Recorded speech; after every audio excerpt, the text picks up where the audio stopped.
오늘 말씀의 제목이 무한지혜라고 하는 제목입니다. 호세아 선지자는 목놓아 외쳤습니다. 내 백성이 지식이 없으므로 망하는도다. 지식이 없어 백성이 망한대요. 어떤 지식입니까? 하나님을 아는 지식. 하나님을 아는 지식이 없어 내 백성이 망한다. 그래서 그는 다시 이렇게 외치죠. 그러므로 우리가 여호와를 알자. 힘써 여호와를 알자.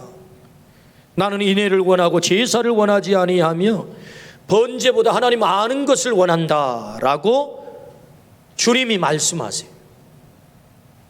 하나님 제발 좀 알아달라, 그런 말씀이죠. 그렇다면 여러분, 하나님은 어떤 분일까요?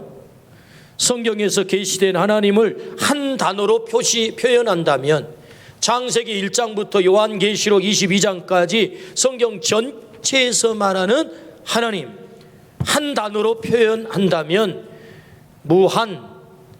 무한지혜의 하나님, 이렇게 표현할 수 있습니다. 무한지혜라고 하는 뜻은 이 지자가 다다를 지, 이를 지, 극에 이르다라는 뜻을 갖고 있어요. 끝에 이른다는 거죠. 뭐가요? 사랑이. 어떤 사랑이? 무한, 한계가 없는 사랑이 끝까지 이른다. 무한지혜, 측량할 수 없이 깊고 깊은 영원하고 무한한 사랑, 그 사랑이 무한지혜의 사랑입니다.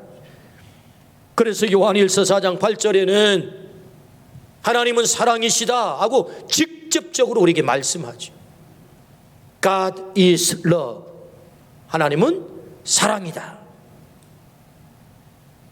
오늘 본문은 무한지혜의 하나님을 만나게 하십니다.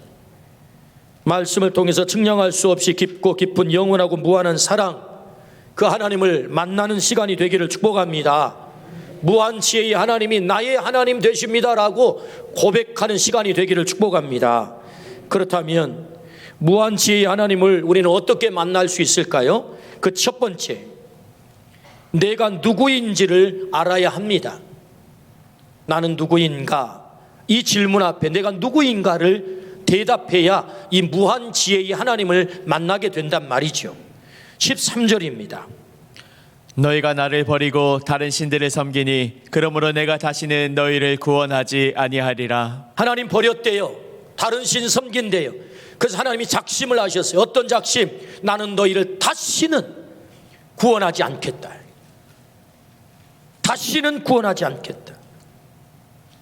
왜 이렇게 극단적으로 말씀하는 것입니까? 하나님 버렸다는 거죠. 이 한 번도 아니고 지금 8번째입니다. 8번째. 몇 번째라고요? 8번째.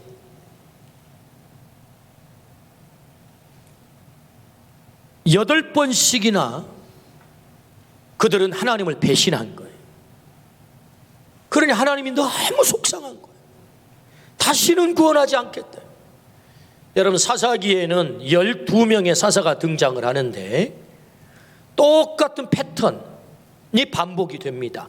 배신, 심판, 회개, 회복. 이게 지금 몇 번이 반복이 된다고요? 12번이 반복이 돼요. 배신, 심판, 회개, 회복. 이스라엘 백성이 계속해서 배신하는 거예요. 계속해서. 이 배신자를 향한 하나님의 뜻이 뭡니까? 신명기 28장 45절입니다. 내가 내 하나님 여호와의 말씀을 청종하지 아니하고 내게 명령하신 그의 명령과 그의 율례를 지키지 아니하므로 이 모든 저주가 내게 와서 너를 따르고 내게 이르러 마침내 너를 멸하리니. 마침내 너를 멸망시키겠다. 나를 버리고 떠나버린 배신자, 무한 배신자, 반복해서 배신하는 너희는 반드시 멸망하게 될 거야. 이런 말씀입니다. 예레미야 15장 6절. 여호와께서 이르시되 네가 나를 버렸고 내게서 물러갔으므로 내게로 내 손을 펴서 너를 멸하노니 이는 내가 뜻을 돌이키기에 지쳤음이로다. 나 이제 지쳤다. 뜻 돌이키는 거 지쳤어. 배신하고 떠나갈 때마다 내가 뜻을 돌이켜, 내가 멸망시키기로 결정했는데 멸망시키지 않기로 다시 뜻을 돌이키고 뜻을 돌이켰는데 이제는 지쳤다. 나 뜻 안 돌이킬 거야. 이런 말씀이거든요. 그러니까 이런 무한 배신자를 향한 하나님의 뜻이 뭐예요? 멸망입니다. 멸망. 다시는 구원시키지 않겠다.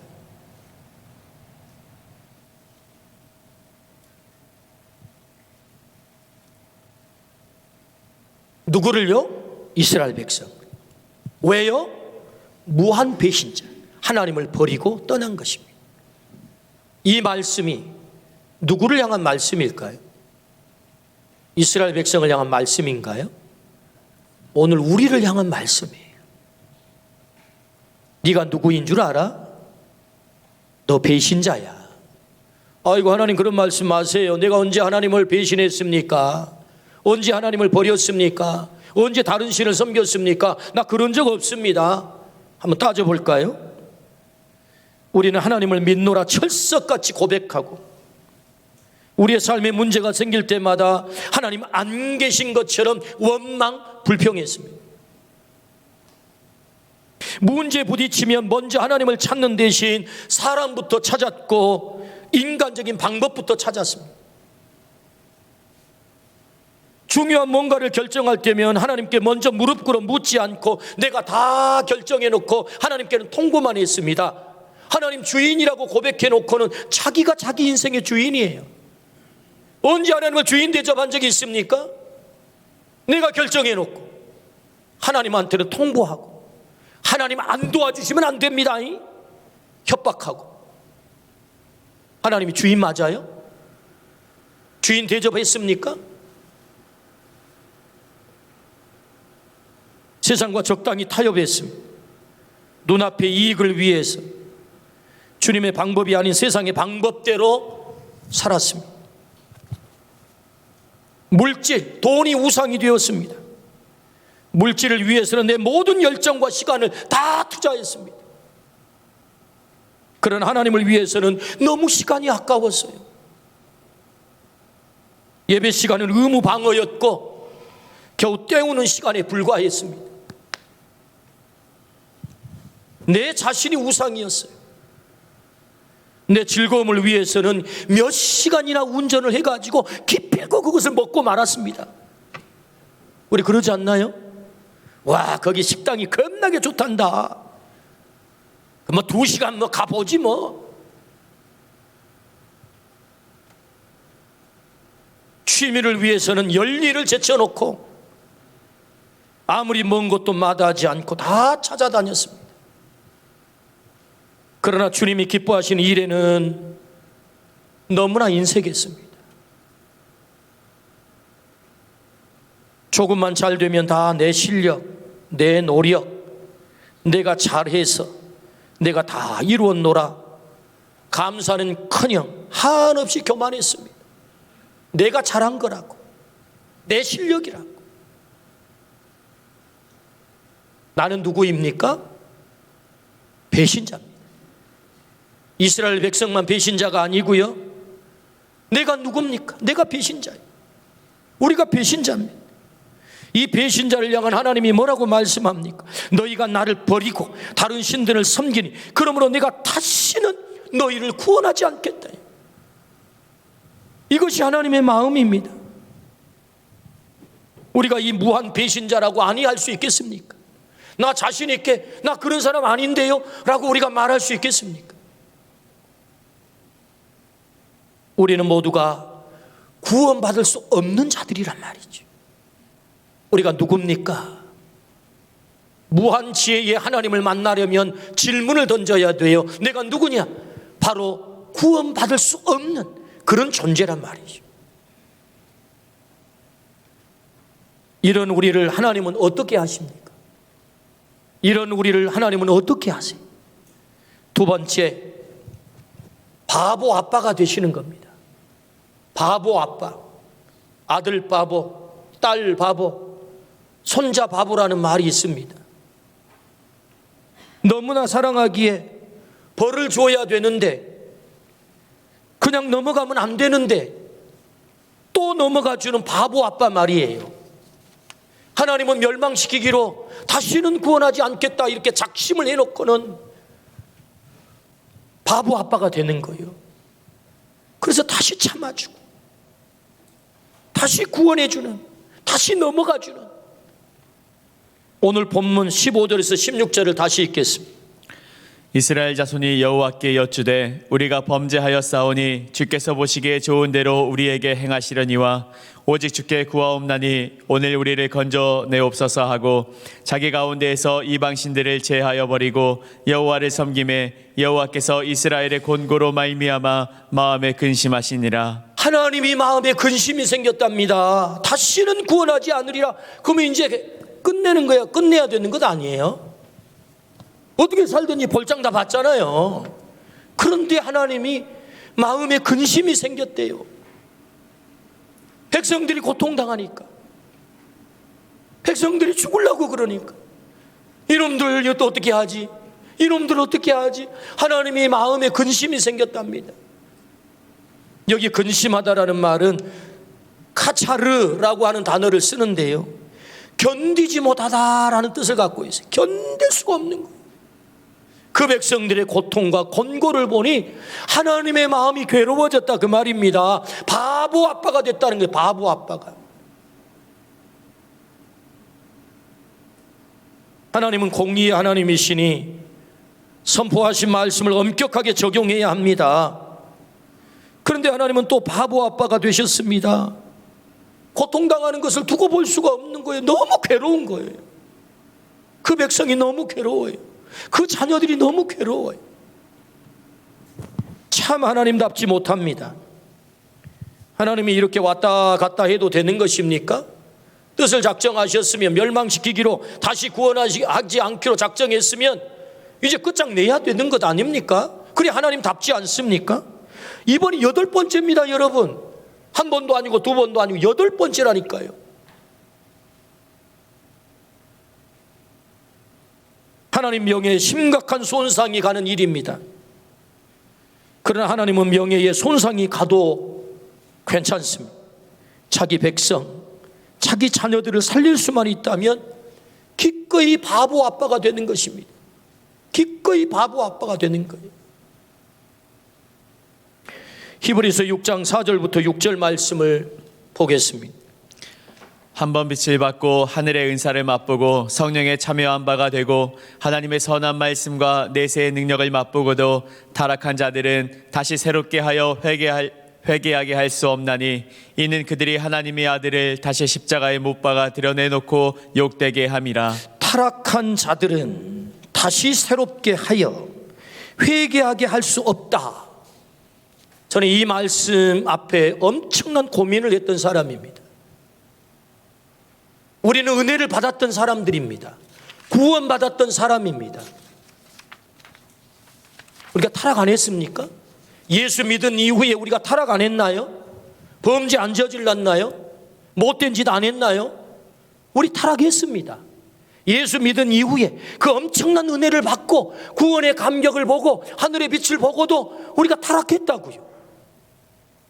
근데 성경은 뭐라고 말합니까? 타락한 자들은 다시 새롭게 하여 회개할 수 없다 이렇게 말씀하잖아요. 다시 용서할 수 없다라고 말씀합니다. 이 얼마나 심각한 말씀입니까?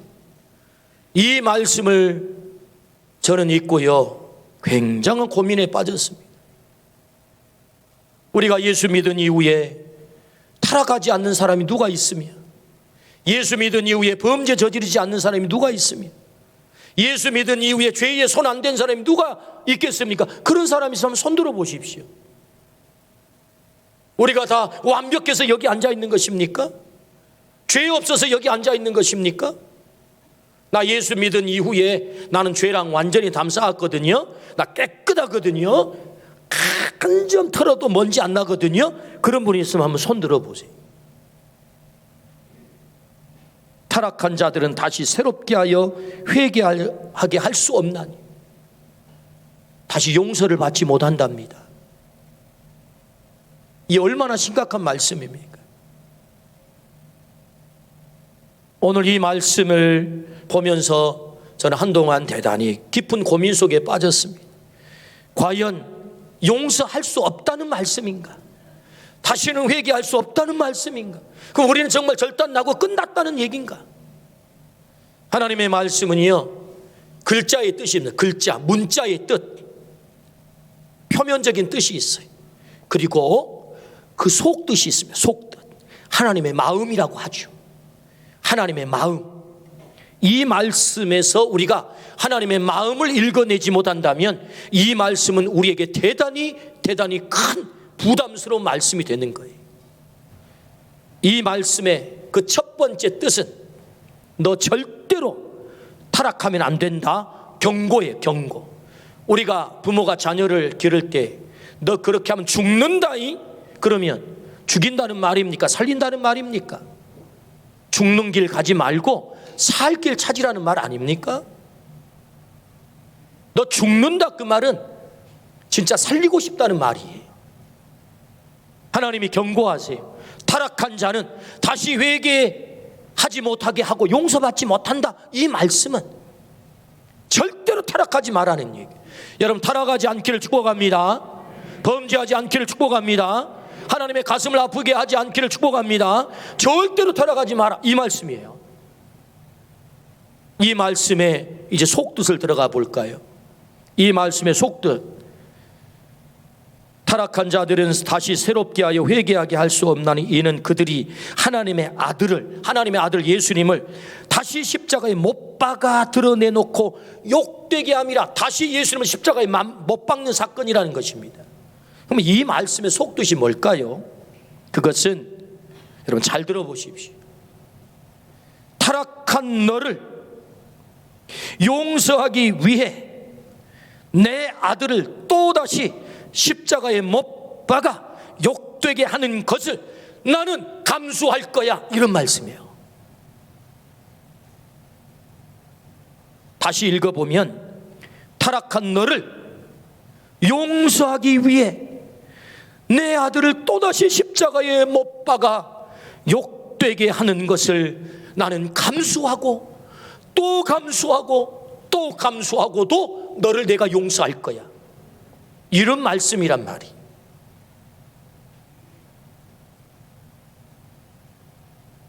내가 너를 용서하기 위해서 바보 아빠가 될게, 이런 말씀이란 말이에요. 바보 아빠가 될게. 그 증거가 뭡니까? 그게 맞는 해석입니까? 혹시 이렇게 질문이 나오겠죠. 그 증거를 들이대 볼까요? 마태복음 18장에 베드로와 예수님이 대화를 합니다. 선생님, 형제가 내게 잘못하면 몇 번 용서하면 되겠습니까? 당시에 랍비는요 3번 용서하면 된다고 가르쳤어요. 그것도 대단한 거죠. 우리는 한 번도 용서 안 하잖아요. 저 인간 어떻게 내가 용서해? 한 번도 용서 안 하잖아요. 내 복수를 하고 말리라, 이렇게 우리는 작심하잖아요. 그런데 3번까지 용서하라 그러니 이 랍비의 가르침이 얼마나 대단합니까? 그런데 베드로가 생각을 해보니까 그래도 내가 최고의 스승 예수님의 제자인데 랍비 제자 수준으로 대답하면 안 되지. 그래서 베드로가 선생님 7번 하면 괜찮겠습니까? 아주 크게 마음을 써가지고 7번 용서하면 괜찮겠습니까?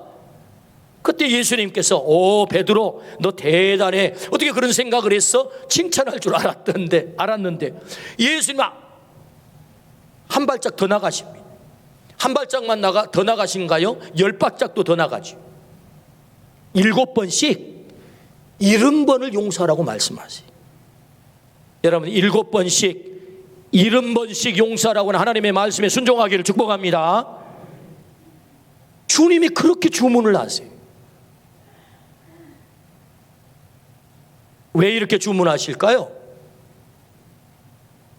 예수님께서 우리에게 행하지 않는 일, 예수님께서 우리에게 모범을 보이지 않는 일을 우리에게 주문한 적이 있던가요?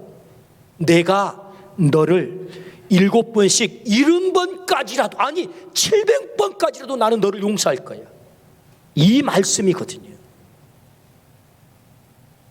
때문에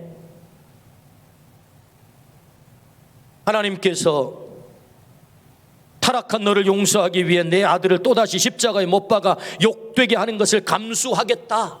그리고 내가 너를 용서하기 위해서 바보 아빠가 될게. 이 말씀의 근거가 바로 여기 있는 것입니다.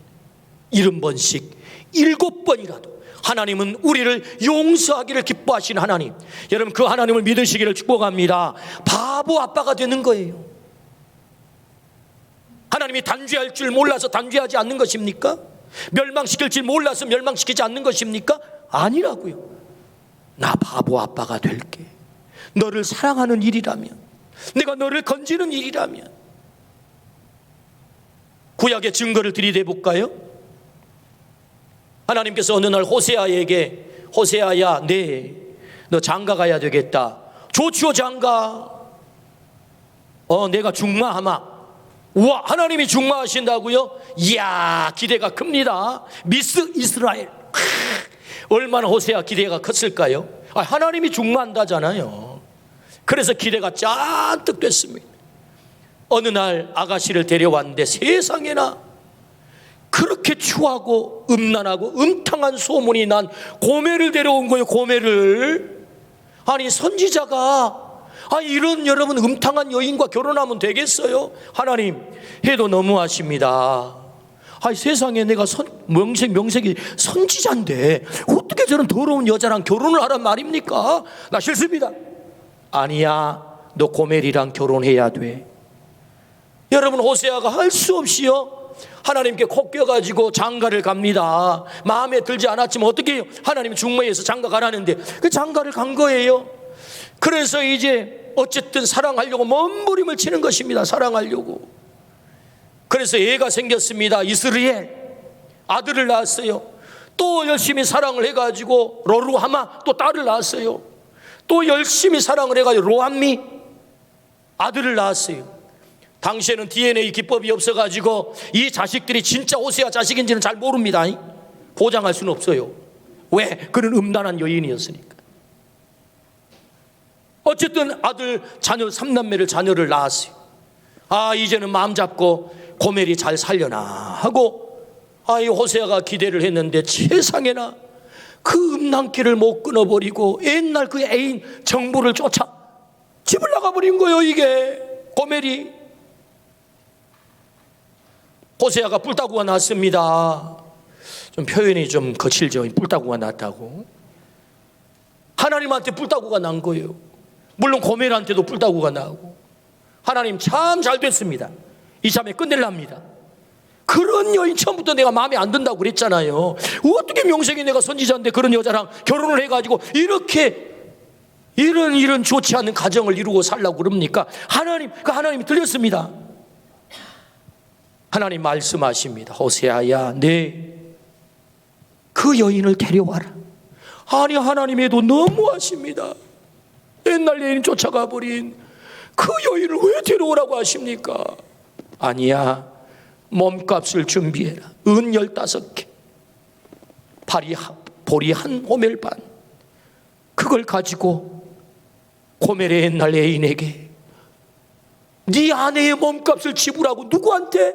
자기 아내의 정부한테 몸값을 지불하고 그 고멜을 데려와. 이렇게 말하거라. 어떻게 해요? 여보, 나만 사랑해. 다른 남자들한테 눈 돌리지 말고 나만 사랑해. 나만 사랑해. 이렇게 말하라고 합니다. 그래서 호세아는 몸값을 준비하고 고멜을 찾아가서 그 정부에게 몸값을 지불하고 사옵니다. 그리고 말합니다. 여보, 나만 사랑해. 사랑의 구걸을 한다고요? 누가 사랑의 구걸을 해야 되고 누가 용서를 구해야 됩니까? 적반하장도 유분수지. 그런데 호세아가 그 고멜한테 사정을 하는 거예요. 나만 사랑해달라고. 여러분, 이 이야기가 누구의 이야기입니까? 호세아 고멜의 이야기입니까? 하나님과 이스라엘 백성의 이야기입니다. 하나님과 우리의 이야기라고요. 우리는 음탕한 고멜이었습니다.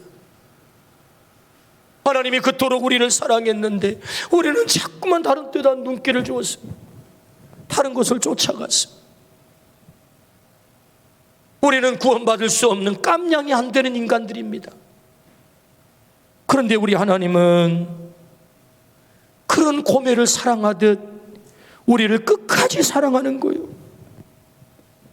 무한 지혜의 바보 아빠가 되는 거예요. 하나님은 바보 아빠, 무한 지혜, 끝이 없는 사랑, 숭고한 사랑, 바보 아빠가 되신 거예요.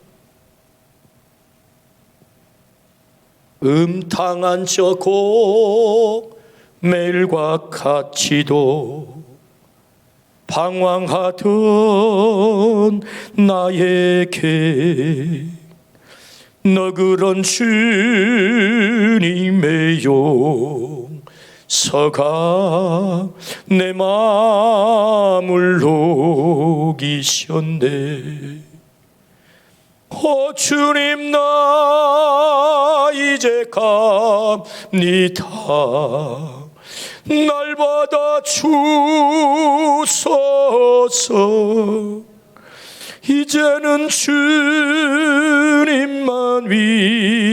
위하여 죽도록 충성하리.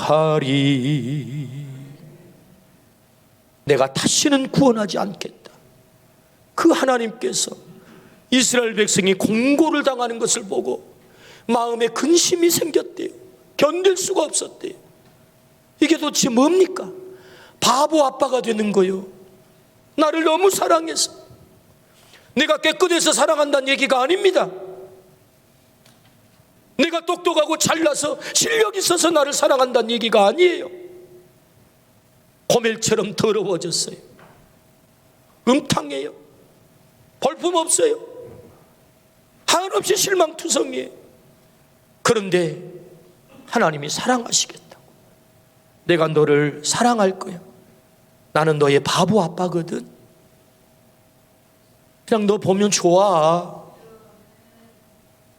네 보면 나 좋아. 우리를 사랑하시는 것입니다. 이게 무한 지혜의 사랑의 하나님이세요. 이 하나님이 우리 하나님이신 줄로 믿습니다. 이 하나님이 우리 하나님, 내가 믿는 하나님. 그렇다면 무한 지혜의 하나님을 나의 하나님으로 경험하려면 어떻게 해야 됩니까? 모든 사람에게 무한 지혜의 하나님입니까? 모든 사람이 그런 하나님을 만납니까? 그렇지 않아요. 내가 어떻게 이 무한 지혜의 하나님을 만날 수 있을까? 그 하나님은 어떻게 나의 하나님이 되실까? 이게 중요하죠. 그래서 세 번째, 무한 지혜의 하나님을 나의 하나님으로 경험하려면 어떻게 해야 되는가? 오늘 15절 16절입니다. 이스라엘 자손이 여호와께 여쭈되 우리가 범죄하여 싸우니 주께서 보시기에 좋은 대로 우리에게 행하시려니와 오직 주께 구하옵나니 오늘 우리를 건져내옵소서 하고 자기 가운데에서 이방신들을 제하여 버리고 여호와를 섬김에 여호와께서 이스라엘의 곤고로 말미암아 마음에 근심하시니라. 이스라엘 백성이 네 가지를 했대요. 첫 번째, 회개했습니다. 하나님, 우리가 범죄했습니다. 회개했습니다. 두 번째, 하나님, 우리 살려주세요. 우리 건져주세요. 하나님 앞에 부르짖었어요. 하나님께 살려달라고. 세 번째, 이방신을 다 제했대요. 네 번째, 하나님만을 섬겼대요. 오늘 본문이 그걸 말씀하잖아요. 그때 하나님께서 마음에 근심이 생긴 거예요. 아, 이놈들이 회개하고 내게 돌아왔구나. 나만 바라보는구나. 나만 섬기겠다고 하는구나. 그때 무한 지혜의 하나님을 그들이 만나게 된 것입니다. 경험하게 된 거예요. 사사기의 350년 역사 12명의 사사를 통해서 우리에게 들려주신 말씀이 뭐예요? 12번씩이나 하나님은 용서하시고 또 용서하시고. 언제? 그들이 회개하고 돌아올 때. 그래서 요엘서 2장 13절입니다. 너희는 옷을 찢지 말고 마음을 찢고 너희 하나님 여호와께로 돌아올지어다. 그는 은혜로우시며 자비로우시며 노하기를 더디하시며 인애가 크시사 뜻을 돌이켜 재앙을 내리지 아니하시나니. 아멘. 하나님이 뜻을 돌이키신대요. 어떻게 하며? 마음을 찢고 하나님께 돌아오며. 우리 이 말씀 같이 한번 읽습니다. 요엘서 2장 13절 같이 한 목소리 읽습니다. 너희는 옷을 찢지 말고 마음을 찢고 너희 하나님 여호와께로 돌아올지어다. 그는 은혜로우시며 자비로우시며 노하기를 더디하시며 인애가 크시사 뜻을 돌이켜 재앙을 내리지 아니하시나니. 할렐루야. 여러분, 인애가 크다는 말씀이 무슨 말? 사랑이 크다 그 말이. 무한지혜, 바보 아빠가 되신다 그 말입니다. 마음 찢고 돌아오면 하나님은 우리를 뜻을 돌이켜 재앙을 내리는 대신에 우리에게 복을 내리실 줄로 믿습니다. 우리를 살려주실 줄로 믿습니다. 무한지혜 하나님을 만나게 된다 그 말씀입니다. 다니엘 기도에 많은 은혜로운 간증 강사들이 와서 말씀을 전했는데 11월 14일 14번째 강사가 이수영 집사님이세요. 이수영 집사님의 간증 제목이 피투성이라도 살아있으라 라는 제목이었어요. 들으신 분도 계시겠지만 그분의 간증이 너무 은혜가 되어서 소개를 하면, 이수영 집사님은 2002년, 2003년 연이어서 2년째 가요 대상을 수상한 최정상 가수였습니다. 고3 때 하나님을 만났어요. 너무너무 은혜가 되어가지고 미친 듯이 고3 때 공부는 안 하고 전도만 했다는 거예요. 그래서 자기 학교에 200명을 전도를 했다는 거예요. 200명을. 그래서 전도 열심히 하면 하나님께서 수능 점수 200점 올려주리라. 200명 전도했으니까 200점 올려주리라 기대를 했는데 100점이 떨어졌대요. 공부 안 하면 점수 떨어집니다. 9살에 아버지가 교통사고로 돌아가시고 20살에 어머니가 교통사고로 세상을 떠나셔서 졸지에 고아가 됐습니다. 나는 반드시 성공해야 돼. 3남매인데 제일 맞이였어요. 나는 반드시 성공해야 돼. 결심에 결심을 하고 20살에 가수 만드는 회사에 들어갔습니다. 죽을 것처럼 연습을 했대요. 하루에 4시간씩 자고 21살에 가수 데뷔를 했는데 내놓는 음반마다 히트를 친 거예요. 그래서 2년 연속 가요 대상을 수상할 만큼 엄청난 인기를 얻게 된 거예요. 그래서 별명을 얻었는데 발라드의 여자 황제다라는 별명을 얻었대. 발라드의 여제다. 부와 명예와 인기를 한 손에 거머쥐게 된 것입니다. 그런데 문제는 부와 인기를 얻을수록 하나님으로부터 멀어진 것입니다. 그것이 너무 좋았어요. 너무 달콤했어요. 자기 실력을 얼마든지 세상을 성공적으로 살 수 있게 있을 것 같았어요. 세상 성공에 도취되어 한없이 교만해지기 시작했습니다. 그럴수록 그녀의 가슴은 채워지지 않는 공허함에 가슴이 뻥 뚫린 것 같았습니다. 그 공허함을 채워보려고 그는 알코올에 취하고 음란에 취하고 쾌락에 취하고, 또 그걸 목사님 어떻게 안 됩니까? 자기가 간증하니까 알죠. 여러분, 이 여인이 이런 간증하기가 이 어려운 얘기인데 이 부끄러움을 간증을 했단 말입니다. 한편으로는 착한 일, 봉사 많이 하면 이 공허함이 해결될까 하고 가서 기부도 하고 착한 일도 했는데 그때뿐 그 공허함을 채울 수가 없었어요. 하나님으로부터 멀어지니 가슴이 뻥 뚫렸단 말이죠. 그러니 급기야는 몸이 망가지고 마음도 망가지고 다 망가졌습니다. 설상가상으로 그의 경제가 또 망가졌습니다. 그렇게 믿고 맡겼던 고모가 배신을 때린 거죠. 어느 날 집에 있었는데 빚쟁이들이 찾아와가지고 빚을 갚으라고 독촉을 하는데 자기가 한 번도 빚을 빌려본 적이 없는데, 만나본 적이 없는 빚쟁이들이 와가지고 빚을 갚으라고 하는데 고모가 전부 배신을 해가지고 엄청난 빚을 지게 된 거예요. 집안에 전부 딱지를 붙여서 빨간 딱지를. 정말로 할 수 있는 게 아무것도 없었습니다. 너무 힘들어서 여러 차례 죽음을 시도하는 피투성이가 된 것입니다. 피투성이가. 그때 친구가 그의 손을 잡았어요. 수영아, 교회 가자. 수요일 밤 예배로 이 수영이 친구를 인도한 것입니다. 예배당에 가서 앉았는데 폭풍과 같은 눈물이 쏟아졌다고 해요. 그리고 그의 입에서 회개가 터지는, 하나님, 제가 죄인입니다. 내가 하나님을 버렸습니다. 하나님을 떠났습니다. 하나님을 멀리했습니다. 제가 잘못했습니다. 하나님 용서해 주세요. 울부짖는 기도가 입에서 막 쏟아져 나왔습니다. 그런 모든 것을 잃고서야 비로소 겸손을 알게 됐대요. 피투성이로 겨우 예배에 앉아 있었는데 힘이 다 빠진 그녀를 하나님이 와서 따뜻하게 품어주셨답니다. 그리고 그의 귀에 하나님이 음성을 들려주시기를, 피투성이라도 살아만 있으라. 피투성이라도 살아만 있으라. 그게 이분의 간증 제목이에요. 피투성이라도 살아만 있으라. 하나님은 그녀를 회복시키기 시작했습니다. 그리고 하나님은 그를 다시 사용하기 시작했어요. 이 사연을 안 다니엘 기도회에서 당신 나와 하나님이 당신의 삶 속에 역사하신 그 하나님을 당신 좀 간증해야 되겠소 하고 나와서 간증을 하게 된 거예요. 15,000개 교회 40만 명이 그의 간증을 듣게 된 것입니다. 하나님은 그녀를 만나주시고 다시 살려주신 것. 하나님께 돌아와 회개하고 마음을 찢고 울부짖을 때 하나님은 그를 만져주시고 그를 치료해 주시고 그를 회복시켜 주시고 하나님은 그에게 다시 기회를 주신 거죠. 하나님은 바보 아빠세요.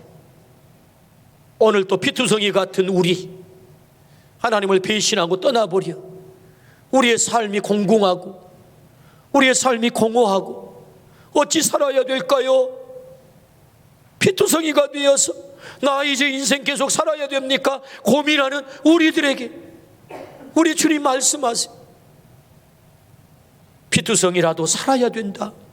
내가 너를 회복시킬 거야. 내가 너를 다시 살려줄 거야. 내가 바보 아빠거든. 무한 지혜의 하나님이야. 내가 너의 하나님이야. 너를 살려줄 거야. 오늘 또 그 하나님이 우리의 하나님이신 줄로 믿습니다. 하나님 앞에 가슴을 찢고 마음을 찢고 돌아가면 하나님은 나의 하나님이 되시고 나를 만나주시고 나를 치료해 주시고, 나만 그렇게 하십니까? 우리 가정을 회복시켜 주시고 우리의 자녀들을 회복시켜 주시고 이 한국교회를 회복시켜 주시고, 우리가 마음을 찢고 돌아가면 하나님은 이 한국교회를 회복시켜 주시고, 그 하나님이 무한 지혜의 우리 하나님 되심을 믿습니다.